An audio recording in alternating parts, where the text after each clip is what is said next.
Está Sebastián Lorenzo Pizarello, que es egresado de esta facultad, licenciado en Comunicación, psicólogo social, integrante de APA. Indalecio Sánchez, el profesor de periodismo, docente de esta casa de estudio y periodista de La Gaceta. Y Ariel Osatinki, licenciado en Economía, docente de la facultad, secretario general de ADIUM y precandidato a diputado nacional por el Frente de Izquierda. Entonces, bueno, le doy el micrófono a Sebastián y después abrimos el debate para que aquel que tenga dudas, aportes, divergencias pueda hacerlo. Bueno, buenas tardes, gracias Mica por la presentación. Bienvenido. ¿Se escucha? ¿Sí? Está bajito, ¿no? Bueno, es difícil abrir el panel porque estamos acá con dos personas. La verdad que es un gusto compartir esta mesa con Indalecio, que tiene 2 libros, ¿no? Él comentará Su Salud y El Tucumanazo. Pocos libros de investigación periodística hay en Tucumán, así que hay que aprovecharlos y leerlos. Así que por eso es un gusto. Y con Ariel, que es secretario general de ADIUM, que es el gremio más democrático que hay en Tucumán, y también es un punto que hay que resaltarlo. Yo me presento, he trabajado en varios lados, en el Tribuno, en el periódico, en Tucumán Hoy, he trabajado en ADIUM, he sido 7 años responsable de comunicación en ADIUM, he trabajado en ANDES, que es una organización de derechos humanos, actualmente trabajo en SENASA, ese es mi trabajo, que es comunicador institucional, y además hago periodismo en APA, que es la agencia de prensa alternativa, y actualmente además soy becario de Cosecha Roja. No sé si alguno conoce APA. No, bueno, sí, además del profe y de, bueno, hay algunos que conocen. Bueno, es muy bueno eso porque nos interpela, lo primero que nos genera es interpelarnos a nosotros, a lo que hacemos APA, de por qué en la carrera de comunicación, ¿acaso todos de comunicación? Historia.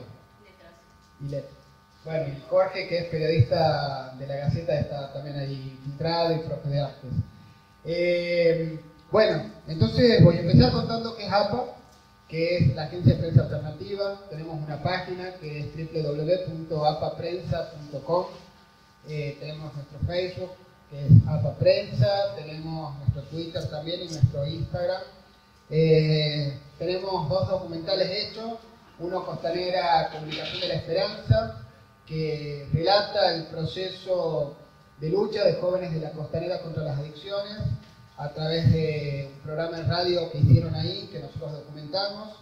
Tenemos otro documental que se titula Rehenes, las consecuencias del pacto político-policial en diciembre del 2013, que relata aquel levantamiento de la policía. Además, tuvimos como coberturas importantes el caso Belén, que tuvo repercusión nacional e internacional. Nosotros sacamos la primera nota.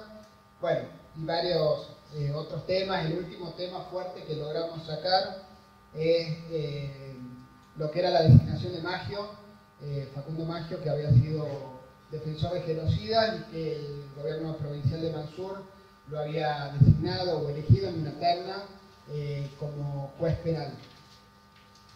Nosotros trabajamos, somos 12 personas aproximadamente, somos un medio independiente, autogestionado, con una organización democrática, no tenemos jefes, no tenemos editores, lo cual es un problema, no es una virtud, no tener editores, por supuesto. Pero bueno, al mismo tiempo es una potencialidad muy importante porque nos interpela a cada uno también a ser protagonista y a desafiarnos en la construcción de un periodismo distinto en una provincia como Tucumán, que tiene muchos medios, ¿no? Tucumán tiene muchos medios. El principal, por supuesto, es La Gaceta, y después los medios como Canal 10, Canal 8, LB7, LB12, pero después hay muchos medios pequeños dando vueltas, muchos medios nuevos, que en realidad trabajan mucho con la agenda de La Gaceta, lo cual es el primer problema, porque hay una concentración de los temas y de las palabras también muy importante. Nosotros, como les decía, nos autogestionamos, no nos banca nadie, no nos financia nadie. Ahora nos estamos sosteniendo con suscripciones, tenemos cerca de 80 suscriptos ya, lo cual nos lleva a recaudar más o menos por mes cerca de 10.000 pesos, o sea, esa es la plata con la que nosotros contamos para sostener nuestro medio. Estamos en el proceso de legalización, en constituirnos como una asociación sin fines de lucro, porque eso nos permitiría de alguna manera empezar a disputar cuestiones como el FOMECA, que sin embargo viene retrasado. El último, ¿sabe lo que es el FOMECA?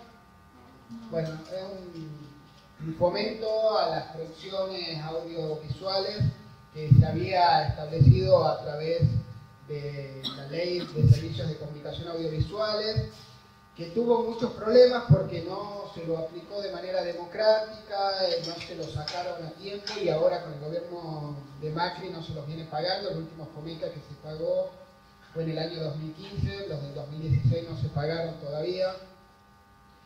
Y es uno de los grandes puntos que tenemos ahí en debate. A nivel nacional se ha formado la red Interredes, que agrupa diferentes medios alternativos y populares para exigir que se vuelvan a lanzar los FOMECAs, que se paguen, que se amplíen. Además, venimos además arrastrando lo que es un poco el debate de lo que ha sido la ley de medios durante el kirchnerismo, una ley de medios que de alguna manera ha sido un avance porque ha derogado una ley que era de la última dictadura militar, pero que al mismo tiempo ha sido un problema para los medios alternativos porque no nos han reconocido la cantidad de medios alternativos que hay en la Argentina, con las particularidades que tenemos. Se ha abierto un cupo para lo que era el tercer sector, pero en ese tercer sector incluía fundaciones, asociaciones, etcétera. Entonces nos ponían los medios alternativos a competir con fundaciones como la Fundación Ford, que de hecho se lo decía antes de la promulgación de la ley y es lo que finalmente pasó, pero además con la Iglesia como otra institución sin fines de lucro. Además de que la ley nunca se avanzó en la división de los espectros. Había un 33% del espectro para medios privados, 33% para medios públicos y un 33% para medios sin fines de lucro. Eso quedó en la nada, no se lo aplicó con el kirchnerismo, menos se lo aplicó con el macrismo, y estamos en un franco retroceso de las posiciones que de alguna manera de las pocas posiciones que se habían logrado conquistar en los últimos años. Hubo un gran retroceso. De hecho hay un canal que es Canal Barricada TV, que es de Buenos Aires, que ganó la licitación para estar dentro de la televisión digital abierta en Buenos Aires. No le dan el canal, su señal está interrumpida por la señal de Clarín. Bueno, esos son más o menos el panorama de cosas que vienen pasando a nivel nacional. Y a nivel local, lo que tiene que ver con el 33% de los radios, por ejemplo, que nunca se hizo el estudio técnico para ver cómo está distribuido ese panel de lo que sería, ¿no?, el aire en Tucumán. Ahí nos lleva a pensar algunas cosas. Yo cuando estaba preparando la charla pensaba en lo que se ha hablado mucho durante el kirchnerismo, ¿no?, lo de la democratización de la palabra. Bueno, realmente es difícil la democratización de la palabra o medios realmente libres, sin financiamiento real, ¿no?, sin un financiamiento legítimo, democrático, transparente por parte del Estado, que fomente de verdad medios de calidad, medios alternativos, medios que no sean con fines de lucro, medios donde la información no sea una mercancía que se usa para vender o comprar ciertas cuestiones. Ese es un camino que tenemos pendiente de transitar. En Buenos Aires hay una experiencia muy interesante que es el fomento a los medios comunitarios, a los medios vecinales, en realidad denominan en Buenos Aires, que es un primer avance. Ahora se ha presentado una ley en diputados nacionales, en el Congreso, perdón, para exigir que ese fomento sea un fomento también nacional. El fomento que planteaba la ley de medios no se viene aplicando, se quería avanzar para sacar eso, que era un porcentaje que se les cobra a los cable operadores del 1%. Yo lo miro al profe. Creo que es del 1% que se le cobra un impuesto a los cable operadores para financiamiento de los medios comunitarios. No se viene aplicando, y era para financiar los FOMECA, entre otras cuestiones, no se viene haciendo. Pensaba que también necesitamos medios para empezar a discutir eso. También tenemos una responsabilidad que es la construcción de medios de calidad, medios que sensibilicen, que concienticen, que movilicen. Tenemos que aprender a vender lo que hacemos. Me contaba Ariel que bueno, justo quedó ahí en el medio la anécdota, que había un periodista que hoy me llamó enojado porque lo habían invitado a Indalecio, un amigo de Indalecio, ¿no? No era porque estaba invitado a Indalecio, sino porque estaba invitado periodista de la Gaceta. Bueno, Indalecio igual es un caso raro en la Gaceta, hay que decirlo también. Son un caso extraño. Bueno, es un caso extraño porque es un periodista que es distinto del conjunto de los periodistas de la Gaceta, como otros, como Martino, como Jorge, porque tienen ¿no? Los libros me parece que los han posicionado también desde otro lugar. Pero este periodista me decía que estaba enojado porque invitaban a un periodista de medio hegemónico, ¿no? De un medio hegemónico a discutir.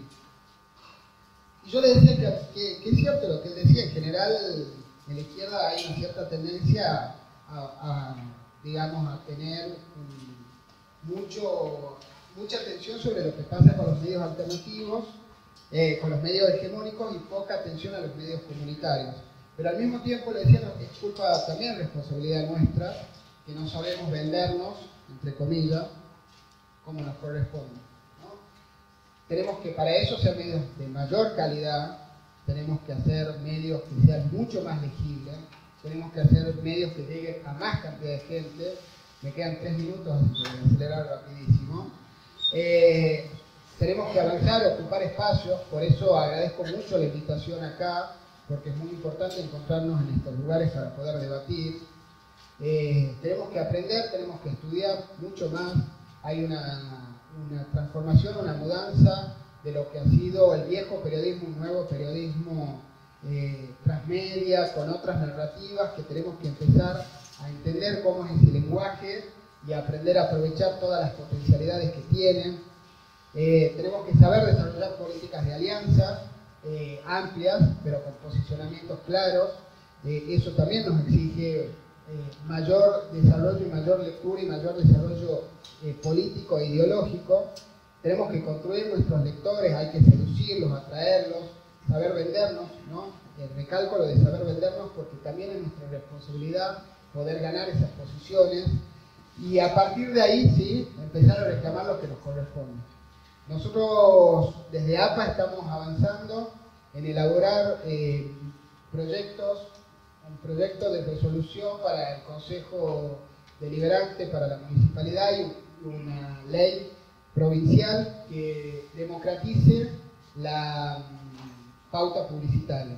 Hoy la pauta publicitaria se otorga en Tucumán de manera totalmente arbitraria, poco transparente, nadie sabe cuáles son los criterios, nadie sabe a quién va y en realidad se la usa como medio de apriete para los medios o para cooptar periodistas también, que es una cosa muy frecuente. Yo creo que eso es uno de los grandes desafíos que tenemos para poder de verdad empezar a pensar en democratizar la palabra, que obviamente en el sistema actual que vivimos, en un sistema capitalista, medios que puedan denunciar al propio capitalismo, es casi una utopía. Pero es nuestro deber poder ponerlo al Estado contra las cuerdas, ganarle desde el discurso que ellos mismos tienen y obligarlos a que realmente amplíen esa pauta, que amplíen las subvenciones para los medios comunitarios, alternativos, para toda esa cantidad de gente que está haciendo periodismo por fuera de las estructuras hegemónicas, para empezar a construir de a poquito, ¿no?, el camino hacia una democratización de la palabra y en realidad empezar a discutir también desde ese lugar una democratización de fondo en esta sociedad que no va a venir también sin una verdadera libertad de prensa que contemple, por supuesto, también a los intereses de los trabajadores de prensa. Con esto quiero cerrar. LB12, una de las principales radios de Tucumán, ha estado en un conflicto sindical hace una semana apenas y una de las cuestiones que denunciaron los propios trabajadores es la cantidad de pauta publicitaria que recibía esa radio. Pauta que no llega a los trabajadores, que están precarizados, que muchas veces están en negro, fuera de los convenios laborales, a pesar de, o tal vez porque el convenio de los trabajadores de prensa es uno de los mejores convenios que hay en el país. Pero ese convenio en general, salvo en muy pocos medios, como La Gaceta, Canal 8 y alguno más, ese convenio no se aplica. Entonces, ¿cómo se puede seguir aplicando una pauta? Porque se puede seguir entregando una pauta publicitaria. El Estado financiando empresas para que los que se lleven esa plata sean los empresarios y esa plata no llegue a los trabajadores y no les permita capacitarse, mejorar en sus condiciones laborales para poder hacer un mejor periodismo. Yo creo que esos son algunos de los desafíos que tenemos y que dejo ahí para que sigamos debatiendo después.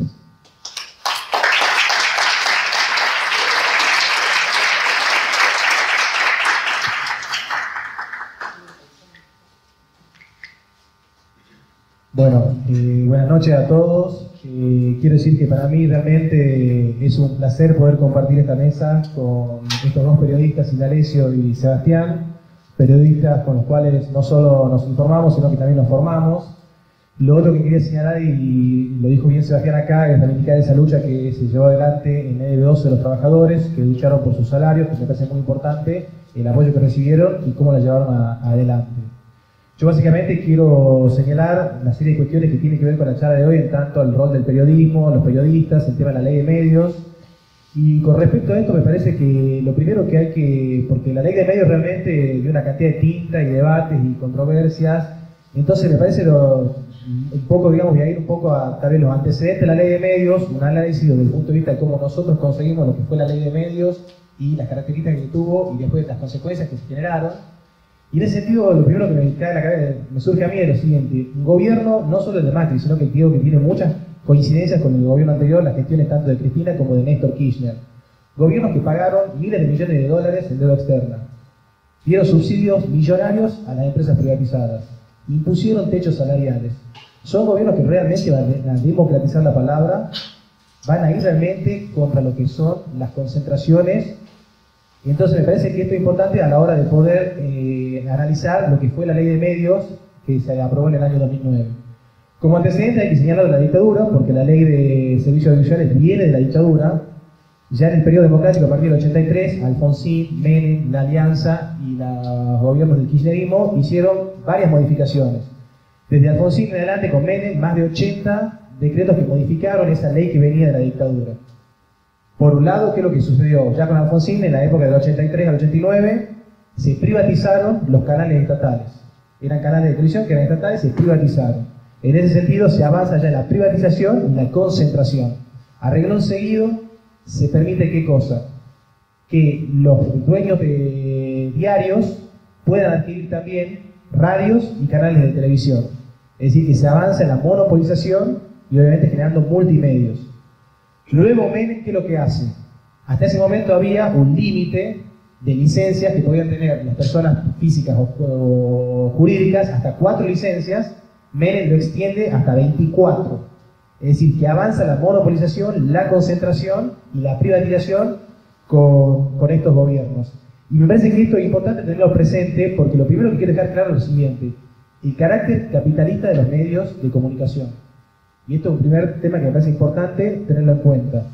Más allá de que está en manos del sector privado, o lo tiene el Estado o el gobierno, que son obviamente gobiernos de un Estado capitalista, el carácter capitalista es muy importante tenerlo presente. Lo otro que quería señalar es, bueno, el tema del primer gobierno del kirchnerismo, de Néstor Kirchner. Néstor Kirchner, en el año 2005, estoy hablando de un año en el cual el gobierno tenía mucha fortaleza política, porque eran los primeros años de la era kirchnerista, o sea, estaban fuertes políticamente. ¿Qué es lo que hace? Extiende la licencia de grupos económicos concentrados dentro de los medios de comunicación, como Clarín, como Haddad, por 10 años. O sea, la licencia que vencía en aquel momento se lo extiende por 10 años.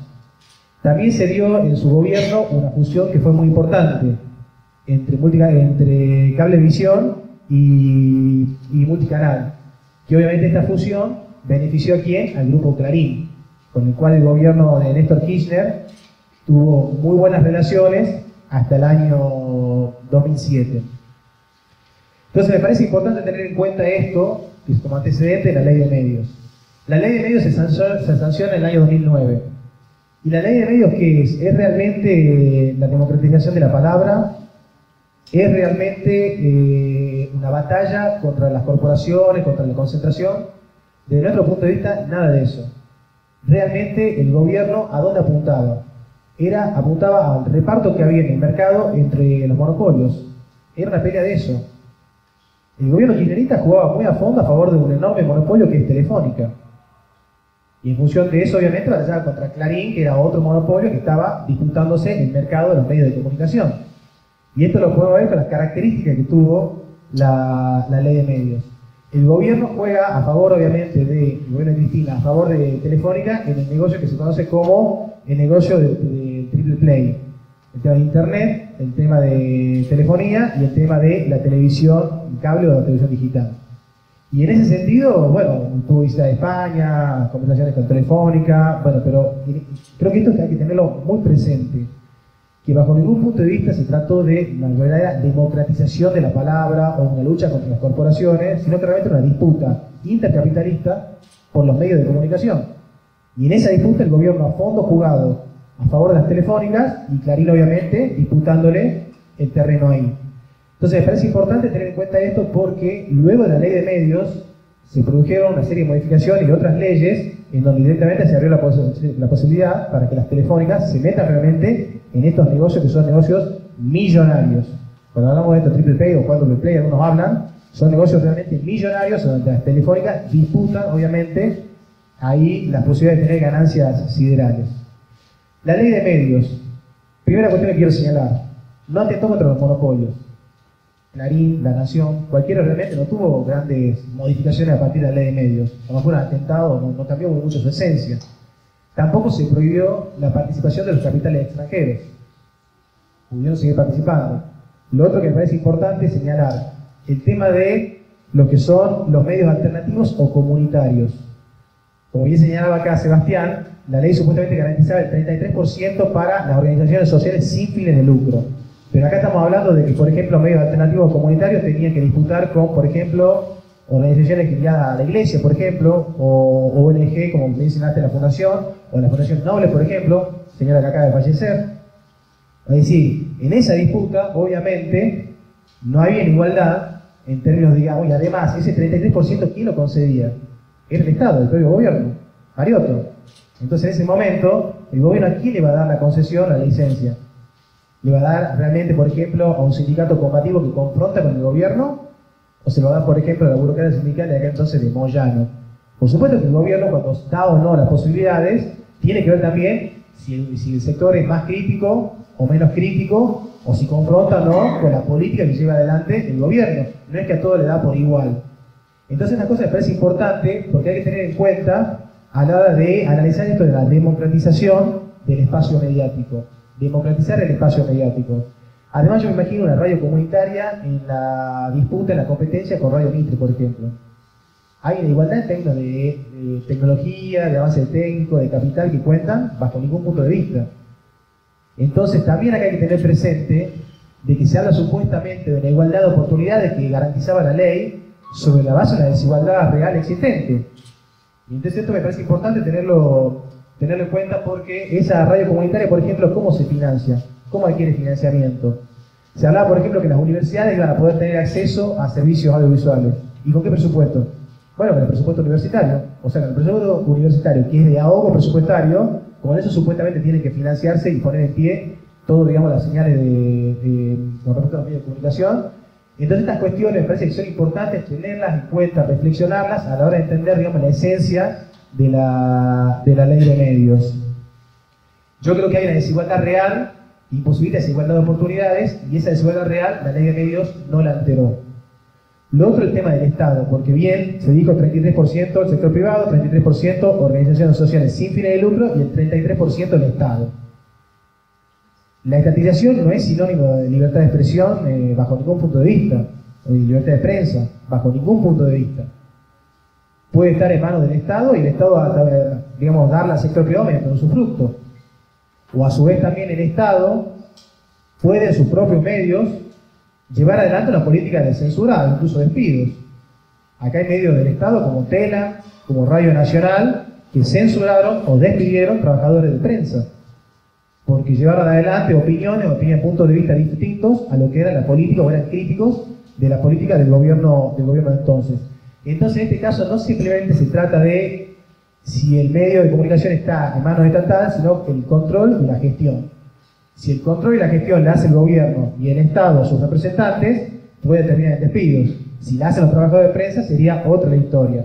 Y cuando hablo de esto de censura y despidos, ahí también me quiero meter ya en el tema de la cuestión de los trabajadores de prensa en particular. Porque el tema de censura y despido uno lo vio no solamente en Radio Nacional y en TELA. Les comento que nosotros teníamos un programa que se llamaba La Palabra de los Trabajadores, el Partido Obrero, en plena gobierno kirchneristas, y nos sacaron del aire, en Radio Nacional, la radio del Estado, nos sacaron, porque éramos críticos. Entonces esto digo por el tema de democratizar la palabra, que va a haber espacio para todos, bueno, hay que tenerlo en cuenta. Esto de los despidos, hay una innumerable cantidad de ejemplos y datos. Algunos que yo conozco son el tema de Página 12, Nudler, el tema de Darío Aranda, que también fue al denunciar el tema del asesinato de un referente del MOCASE, en el tema de Clarín, en La Nación se despide, en tiempo argentino, bueno, la lucha que llevan adelante descomunal. Y quiero hablar también de Canal 10. El tema de la censura de Canal 10 creo que es un emblema acá en Tucumán, en términos, digamos, de censurar y la imposibilidad de que haya voces distintas a lo que es la voz del gobierno provincial, que lo tiene ahí colonizado hace muchos años. La ley, en más de 100 artículos que tiene esta ley de medios, no garantiza en absoluto los derechos de los trabajadores de prensa. No se garantiza la seguridad laboral. No se dice nada absolutamente de eso. Entonces los trabajadores de prensa siguen sufriendo los techos salariales, siguen sufriendo la precarización, que realmente en el sector es muy preocupante, es profunda. Y además la enorme cantidad de trabas y obstáculos que acá los colegas que son trabajadores de prensa les podrán señalar en términos de la posibilidad de asambleas, comisión interna, llevar adelante las luchas por las cuestiones laborales, salariales que ponen realmente las distintas patronales. Entonces esto lo quería señalar porque me parece muy importante, que a mí me parece que un trabajador de prensa no puede ser obligado a escribir algo que vaya en contra de sus convicciones. Y tampoco se lo puede despedir, obviamente, por defender sus convicciones, bajo ningún punto de vista. Pero esto la ley no lo garantizó. La ley de medios del 2009 no lo garantizó. Bueno, la historia en adelante, creo que conocí las modificaciones que hubo en función de beneficiar a Telefónica, no solo a los de Telefónica, sino que hablo también de Telecom, porque las acciones de Telecom, gran parte estaban en manos de Telefónica, esto por las corporaciones que han ido comprando y adquiriendo las acciones. Y me parece importante que tengan en cuenta que a partir de la llegada de Macri al poder, obviamente que se acelera el avance hacia la concentración y la extranjerización del sector. Macri puso en pie un ente nacional de comunicaciones, modificó la ley de medios, la ley de Argentina Digital, y obviamente avanza en la concentración y en la extranjerización, que son las características que tiene su gobierno. Por último, quiero hacer referencia a esta cuestión del periodismo militante que tanto se habló.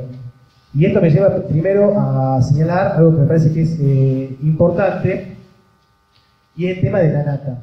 No sé si ustedes han leído ayer, creo que fue la nota que salió, tanto en la Nación como en la Gaceta, donde hay dos cuestiones que me llamaron mucho la atención de la nata, porque uno de los que más habla supuestamente en contra del periodismo militante y estas cuestiones. La nata dice, si puedo hacer algo para que el kirchnerismo no gane, lo voy a hacer. Me llama la atención esto, él que habla supuestamente de contra el periodismo militante, milita como loco en función de los intereses que él defiende.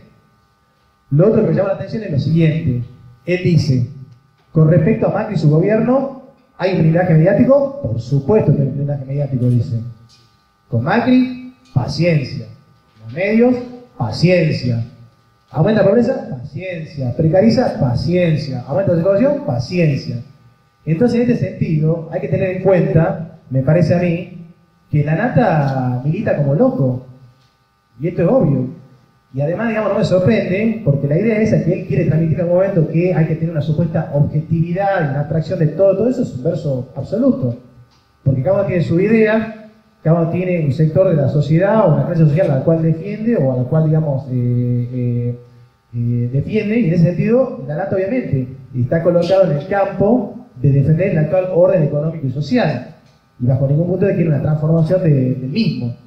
Entonces esa supuesta realmente objetividad de la cual él habla muchas veces es completamente falso.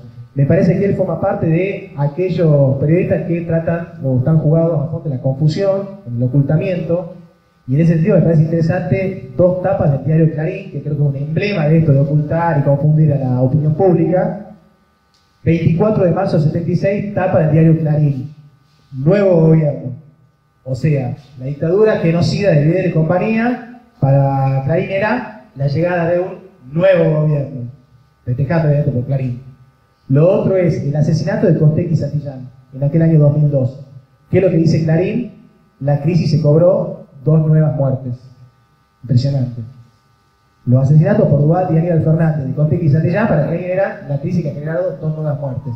Entonces esto quiero decir, porque lo de Clarín, los Lanata, obviamente cuando dicen lo que dicen es porque quieren confundir, ocultar, y bajo ningún punto de vista son, como diga, abstractos o objetivos en lo que están haciendo. Por ejemplo, en los medios, muchas veces uno ve, ¿cuánto se habla, por ejemplo, de las fábricas, de la situación que hay dentro de las fábricas, o de barrios, por ejemplo, marginales, o de barrios, por ejemplo, de los trabajadores, bajo ningún punto de vista? Muchas veces uno ve que los escándalos mediáticos de algunas, no sé, figuras muy conocidas, tienen mucha más presencia, que cuestiones que tal vez son mucho más importantes, como la pobreza, la precarización, la desocupación.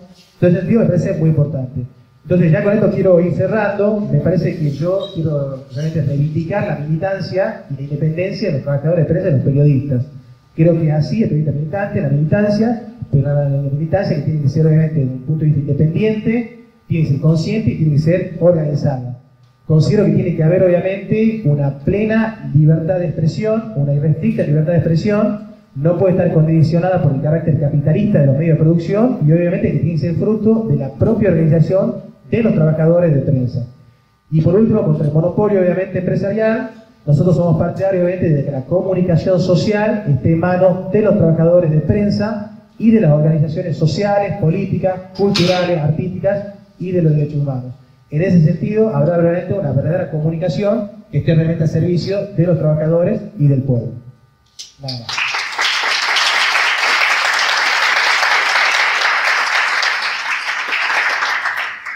Bueno, hola chicos, ¿cómo están? Bueno, a ver, ¿por dónde empezamos? Me gustaría hablar de varias cosas, de la ley de medios, del periodismo militante, del rol de los medios alternativos y su financiamiento, y después en general de esta famosa democratización de la que se habla mucho y se ejerce poco. Coincido casi en la mayoría de las cosas que dijeron los chicos, tanto Sebastián como Ariel. De la ley de medios, básicamente lo único que agregaría, para hacerlo en términos más sencillos, quizás porque así me lleva mis 21 años de periodismo que tengo ya, y eso no soy tan viejo, ¿no? Que es básicamente lo que creo que el kirchnerismo hizo, es cambiar un monopolio por otro, básicamente, ¿sí? No hubo una intención real de modificar la ley de medios para que se democratice la información, sino para sacarle el control mayoritario de la información, en realidad yo creo que va por otro lado, también para tratar de ser un poco más quizás preciso o comprensivo. Lo que hacen los llamados medios monopólicos, en realidad el gran poder que tienen es el de instalar agenda, el de instalar temas, más que controlar el flujo de información. Menos hoy por hoy, porque hoy el flujo de información se escapa por todos lados, ya no lo controla ningún medio, ni por más inmenso que sea. Lo que sí siguen controlando los medios es la instalación de temas. Entonces, hasta un momento determinado, como lo señalaba Ariel, hasta un momento donde de alguna manera el gobierno kirchnerista o cualquier otro gobierno, Menem hizo lo mismo, no me importa qué gobierno sea, para mí la cuestión es mucho más profunda e importante que K o anti-K. Lo que hicieron los sucesivos gobiernos fue, mientras les convino y pudieron manejarlo, principalmente el grupo Clarín, que era el más importante y es cada vez menos importante, pero lo sigue siendo, estaban con ellos. Cuando no lo podían manejar, buscaban la forma de instalar temas de otra manera, de debilitarlos para después negociar. La forma que encontró el kirchnerismo fue impulsar esta ley de medios, que en realidad trasladó el poder a estas corporaciones y a un grupo de empresarios, ¿sí? Lo que hizo en todas las áreas del gobierno kirchnerista, según mi humilde entender, que fue según de dónde lo mirés, si querés un capitalismo de amigos o un centro-izquierdismo de amigos, es lo mismo. ¿Sí? Básicamente ha ayudado, ha entregado las empresas del país en todos los rubros a sus empresarios amigos, que era un grupo acotado. Eso es lo que tiene que ver con ley de medios. Por eso recién cuando me preguntaba el enano, conocido con ese apodo más que por cualquier nombre o apellido, sobre la ley de medios y la precisión de un artículo, no sé qué, la verdad que nunca le estudié en detalle, hice el intento en algún momento, al principio del debate, cuando creía que realmente iba a ser una ley que iba a servir para nosotros los trabajadores de esto, los trabajadores de prensa, y en realidad cuando me di cuenta que o preveía o creía que era un pase de manos de un monopolio para otro, la verdad que nunca le estudié en detalle, y en realidad nunca participé de ningún debate sobre la ley de medios, salvo una vez en el gremio de prensa y ahora, digamos, de alguna manera. Porque no es mi intención entrar en tecnicismo ni en si le faltaban 3 artículos más o 4 artículos menos, porque en definitiva, para mí que laburo y para casi todos los periodistas que conozco que laburan de periodista, no les servía de nada. ¿Sí? De hecho, me acuerdo una pequeña frase, una pequeña discusión, en el buen sentido, con Oscar Gijena, que sigue siendo el secretario general del gremio nuestro de los periodistas, donde él defendía y decía que con esto se abrían un montón de puertas, había algún panelista más que no me acuerdo quién era, y que dice ahora nosotros estamos con tal proyecto, con tal otro. Yo lamentablemente le había advertido que eran proyectos que ninguno iba a prosperar, que no iba a garantizar una fuente laboral para ninguno de los que participe de esos proyectos, porque en realidad era toda una pantomima para tapar otras cosas y que como mucho era pan para un par de días y hambre para el forever, que es lo que pasó. ¿Sí? De hecho tiene licencia el gremio de prensa del canal, que no lo pueden poner a funcionar, tiene una radio que funciona más o menos después de muchos años y que tiene 10.000 dificultades que tiene cualquier otro medio, que básicamente podemos pagarle a sus empleados y que sea rentable. Eso con lo que tiene que ver con la ley de medios, con lo que tiene que ver, a ver, vamos por parte, ¿con qué otra cosa dije? Bueno, con la democratización de la información, a mí, yo soy un apasionado del diario de papel. He empezado a laburar a los 18 años en el diario de papel, en el periódico, he pasado por casi todos los medios que de acá de Tucumán, salvo el Siglo, curiosamente, que pasó mucho, pero yo no. He pasado por casi todos los medios radiofónicos, televisivos y gráficos, y terminé eligiendo siempre la gráfica, pero lamentablemente es un medio que como tal está cada vez más muerto y va a morir en algún momento, va a ser muy, muy marginal, muy solamente para románticos. ¿Y por qué digo esto? Porque me parece que en realidad la verdadera democratización de la información está en la tecnología. Hoy cada vez más difícil para los medios instalar temas, hoy es cada vez más difícil para los medios ocultar temas, y hoy es más difícil para cualquier medio y o gobierno tratar de tapar lo que pasa, o por lo menos algunas cosas de lo que pasa. Le puedo dar millones de ejemplos, millones. Los medios más hegemónicos, conservadores, de derecha, del universo entero, han tenido que dar marcha atrás con un montón de sus decisiones y de sus no publicaciones de cuestiones, o retirar otras que publicaron o dar explicaciones por las redes sociales, básicamente. Puedo decirle, debate del aborto hace unos 10 años atrás, donde el diario, como un diario católico, no lo aborda, lo tuvo que terminar abordando porque había mucha exigencia de la audiencia de que se trate el tema, de que qué pasaba, por qué no se trataba, y se lo trató con la visión que quieran, pero se lo trató. Y también les puedo dar el caso de el diario de Bahía Blanca, ¿cómo se llama? ¿La capital? No. La Nueva Provincia, que sacó una editorial, una de las tantas hiper pro militares, de las millones que había sacado durante casi 100 años de historia que tiene, y tuvo un gravísimo problema, de hecho casi recibe sanciones y hubo un par de periodistas que se fueron y demás. O sea, la verdadera democratización de la información está en manos de cada uno de nosotros y cada vez más de todos nosotros, y más aún si somos comunicadores o futuros comunicadores y supuestamente sabemos cómo llegar a más gente, o qué hacer para tratar de llegar a más gente, o de qué manera hablar con más gente. ¿Sí? Hago zapping un poquito y voy cortito a lo que decía el enano con APA, que es una cosa que no se lo digo a él, pero sí se le digo a amigos de él que laburan con él, y que también tiene que ver con lo que acabo de ver y con lo que decía la compañera de aquel diario. Nunca va a triunfar ningún medio partidario, no partidario, abierto, cerrado, mientras ese medio no esté en los lugares donde conversa la gente, donde la gente se relaciona y donde la gente opina y donde la gente piensa y comparte información, parecer, forma de pensar y todo lo demás.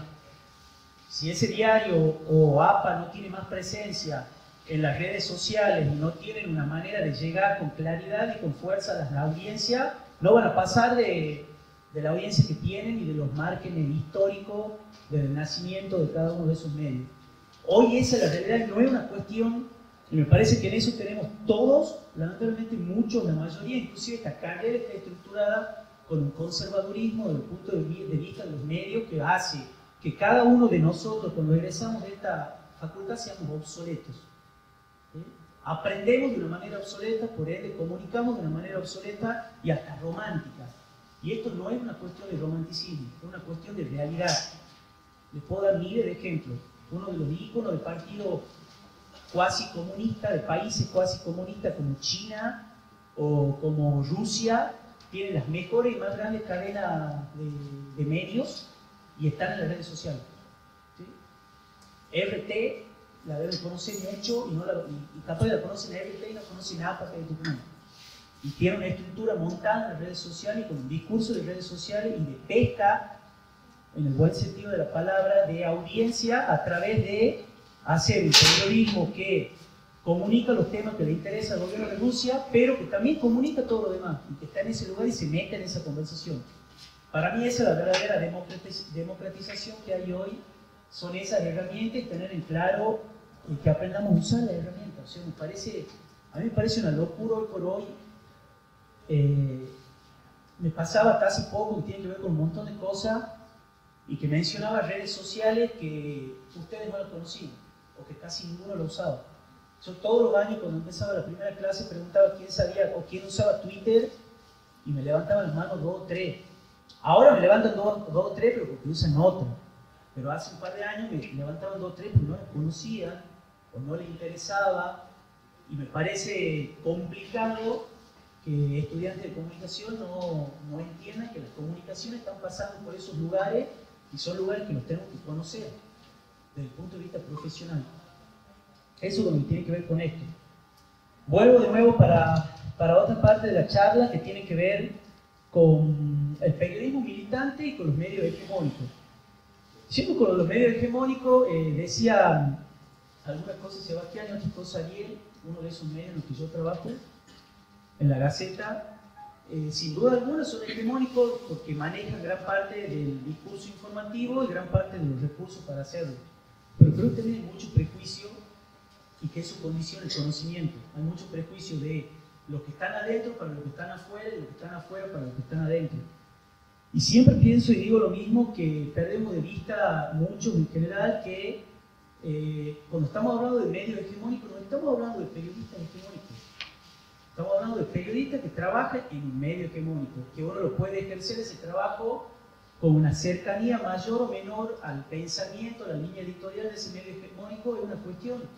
Pero son dos cuestiones muy distintas. Quizás Sebastián decía con muy buena onda y le agradezco mucho, que para mí es valioso, yo era un periodista medio distinto dentro del diario. En realidad creo que hay muchos indalecios, digamos, en la Gaceta, como también hay un montón de giles, como en cualquier lado. Y me parece, como digo de afuera, porque digo lo mismo, porque por ahí también hay muchos colegas que por ahí piensan, mirá los loquitos de APA, o mirá los loquitos del PO, del diario del PO, con una visión creyendo que es absolutamente sectaria o sesgada de la información, y en realidad estoy seguro que hay muy buenos periodistas y que también hay un par de giles afuera. O sea, me parece que no es una cuestión que no pasa por ahí, que no pasa por los medios. O sea, pasa por los medios. El problema son los medios y en muchas ocasiones también los periodistas. Pero no todos los periodistas que trabajan en determinados medios. Hay periodistas en Clarín que han renunciado y también desaparecidos. Y también hay periodistas desaparecidos de la Gaceta y que se la han jugado en su momento cuando la Gaceta y Clarín y un montón de otros medios decían el nuevo gobierno después de la Junta Militar y un montón de cuestiones más. Me parece que hay que tener en cuenta eso.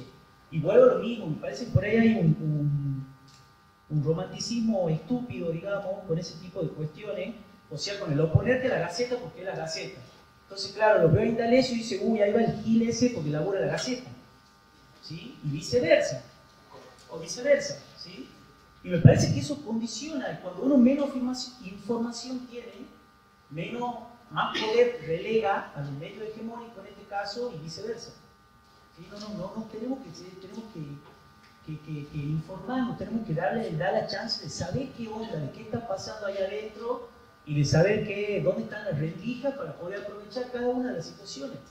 Aún los medios hegemónicos. Puedo darles 1000 ejemplos.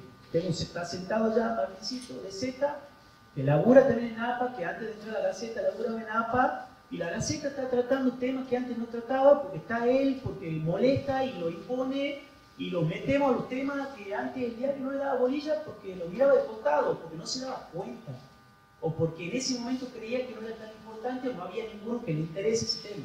A veces es mucho más sencillo que tan solo la intención de ocultar que pasa y que sí es verdad. Pero hay temas con los que no.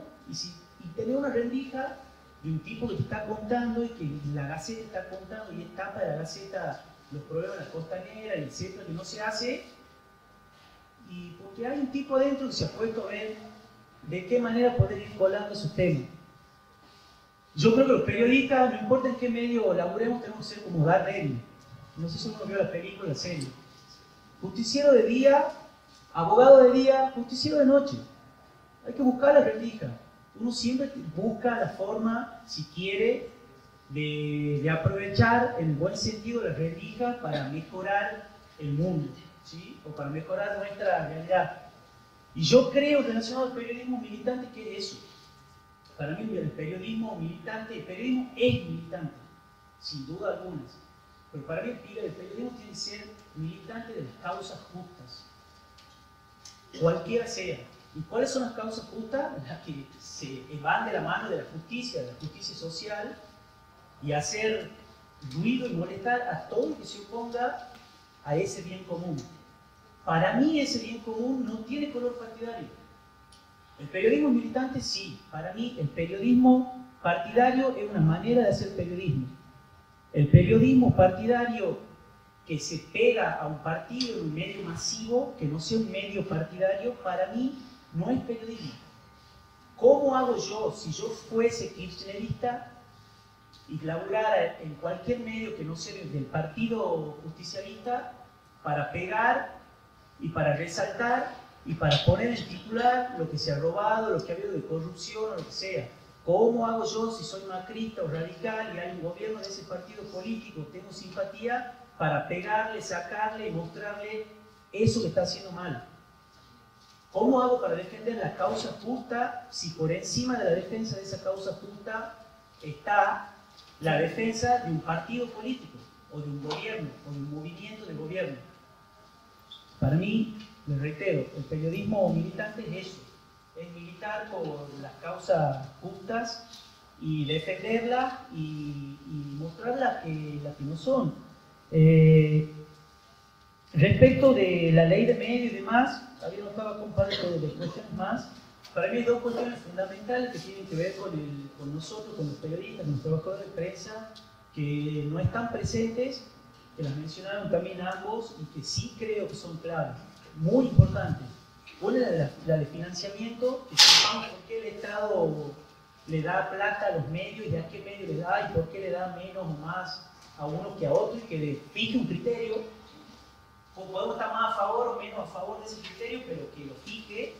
Y otra que me parece sí muy relevante, que algo habló principalmente Ariel, es que exista una cláusula de conciencia. Cuando se estuvo discutiendo en 2005 la ley de medios, diferentes asociaciones y gremios de periodistas pidieron que se incluya una cláusula de conciencia. ¿Qué es una cláusula de conciencia? Que por ley los periodistas podamos decir, no hago esta nota porque ideológicamente, religiosamente, culturalmente, racialmente me opongo, ¿sí?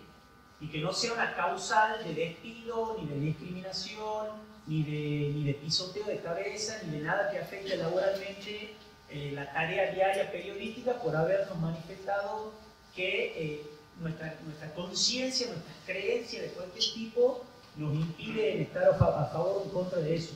Esas sí me parece que son las dos verdaderas herramientas legales más importantes. Y también, bueno, claramente un sistema de apoyo a los medios alternativos. A mí me encanta APA, yo siempre lo leo, lo apoyo, me parece buenísimo el laburo que hacen los chicos. El financiamiento es cada vez más difícil y sí creo que la única manera que puedan prevalecer los medios alternativos, y que están bien llamados alternativos y que están muy bien que existan, porque no van a existir de otra manera mientras existan empresas periodísticas donde su interés principal es el económico, siempre van a tener una agenda que tenga que ver con los supuestos temas hegemónicos para la sociedad o de mayor impacto para la sociedad, o que crean los medios que pueden generar un mayor impacto en la sociedad, aunque eso sea los videos de gatito o las chicas semidesnudas o la pelea de una actriz con su pareja o temas de esa magnitud. Entonces sí creo que tiene que existir un buen sistema de medios alternativos financiados por el Estado, que tengan un proyecto serio, que tengan los controles adecuados, que sea algo similar, siempre me he imaginado lo que era la ley del Instituto del Cine, con sus defectos o virtudes, pero que fija reglas claras y permite de que haya producción, más allá del escándalo último sobre fondos diversos y también favoritismo, pero que sí está bueno que existan, y son las vías, los costados a través de los cuales llegan esas informaciones alternativas de alguna manera a los grandes medios. ¿Sí? Yo sí creo que cuanto más fuertes sean los medios alternativos, más incidencia van a ir teniendo en la agenda de los medios hegemónicos. ¿Sí? Me parece que eso es lo importante.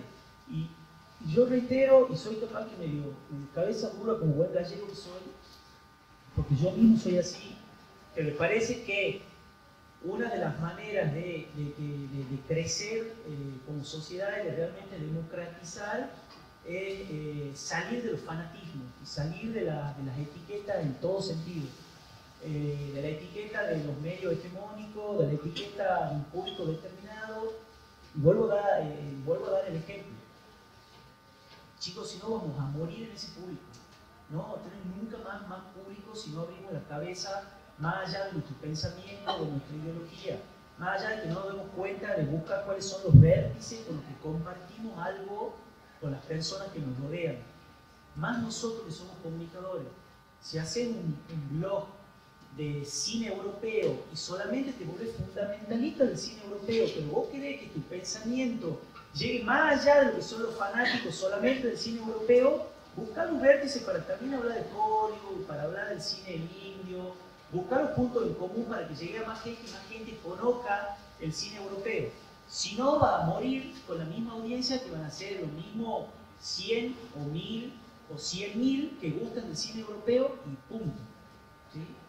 Yo creo en esa búsqueda de consenso en los vértices, en los puntos de unión que nos permiten a todos razonar, conocer más, informarnos más, conocer otras realidades. Y me parece que ese tiene que ser el objetivo nuestro como comunicadores, más allá que seamos de River, de Boca, K, anti-K, o de la mar en coche. Gracias.